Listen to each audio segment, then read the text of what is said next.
देखो जैसे मान लो हमें टेंजेंट एंड नॉर्मल चाहिए y equal to x square पर, और पॉइंट क्या है 0,0। देखो ध्यान दो, जैसे क्या होगा यहाँ पर y equal to x square हमें दिया गया है ना।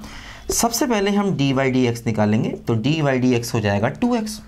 अब देखो 0,0 पॉइंट अगर आप इसमें रखते हो तो x की जगह रखोगे 0, तो y की वैल्यू क्या होगा 0, है ना। तो देखो ये क्या हुआ, ये आ गया स्लोप ऑफ टेंजेंट। ध्यान दीजिए, स्लोप ऑफ टेंजेंट आ गया, है ना।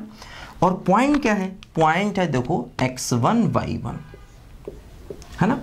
तो इसका मतलब देखो अब हमारा इक्वेशन ऑफ टेंजेंट क्या आ जाएगा, देखो इक्वेशन ऑफ टेंजेंट हो जाएगा y minus y1 equal to slope bracket में x माइनस x1, x1 का मतलब 0, है ना।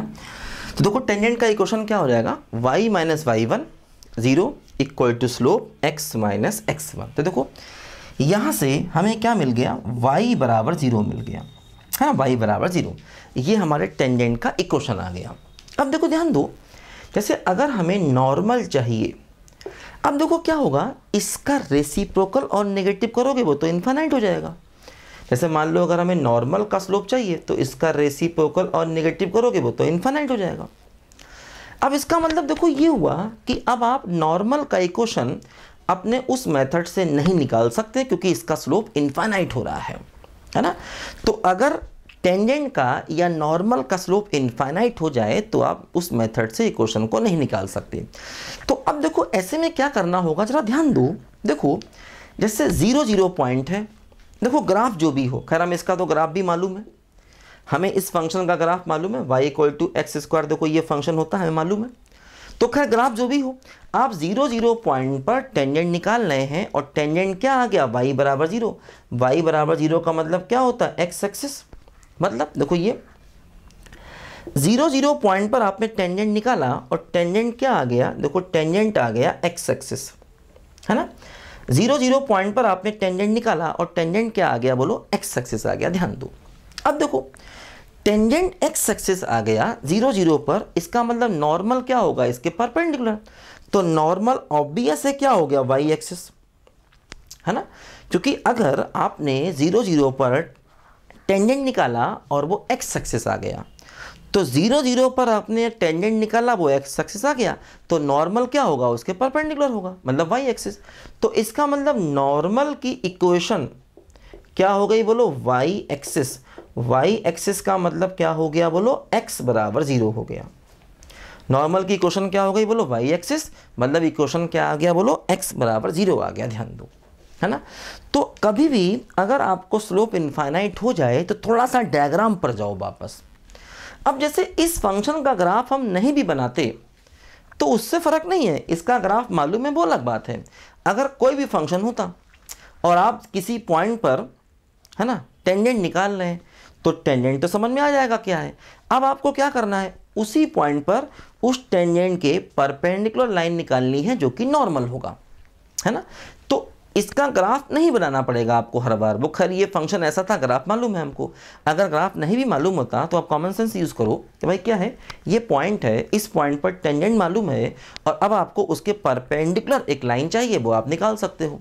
जैसे मान लो आपने किसी पॉइंट, मान लो आपने एक पॉइंट लिया 2,3, है ना, मान लो, और उस पर टेंजेंट ये आ गया, मान लो ये टेंजेंट आ गया, टेंजेंट एक्स एक्सिस के पैरेलल है।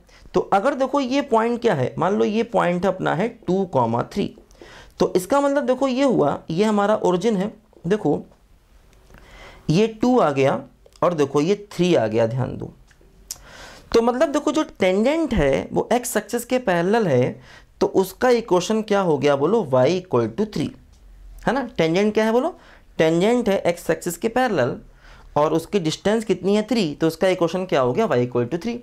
अब देखो नॉर्मल क्या होगा, नॉर्मल इसी के परपेंडिकुलर हो गया, है ना। तो नॉर्मल क्या हो गया, देखो y एक्सिस के पैरेलल 2 की डिस्टेंस पर, तो इसका इक्वेशन क्या हो गया, x इक्वल टू 2 हो गया, है ना।